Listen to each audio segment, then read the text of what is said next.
Goizatik entzun dut ogi gogorrari, hagin zorrotza behar zaiola ezarri, neurez ez bainekien lege horren barri, probatu nuen eta bertso hauek jarri.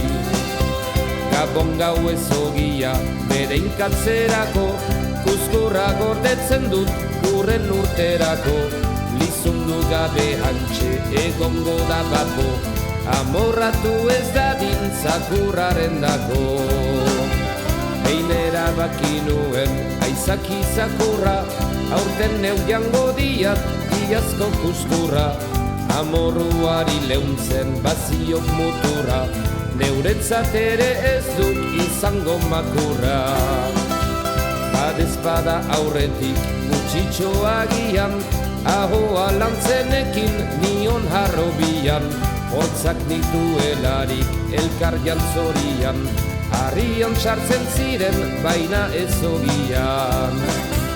Osea duk zioten hortako bikaina, hala barautu nintzen jakiteko aina, jango nuke deabru beltzaren mingaina, nire aurrera ez da ausartuko baina.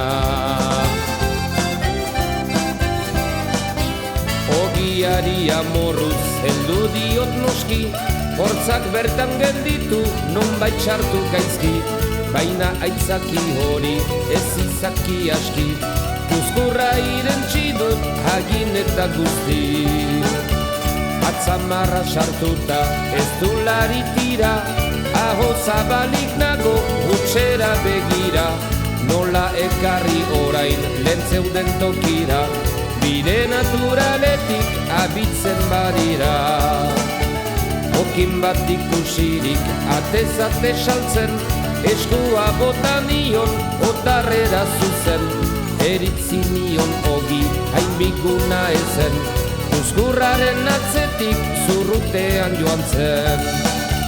Zerrote da gozea, grina ala mina, sabeltsugea ala buruko sorgina, gogortasunik ez da harentzako dina, hortzak irentxiarren oskari berdina. Elgoi barren harturik gozearen trena, tximistan ibili naiz esteak barrena, bakarrik behar diat epaile gurena, ez hortzeta esari amaitzea dena, ez hortzeta esari amaitzea dena, ez hortzeta esari amaitzea dena.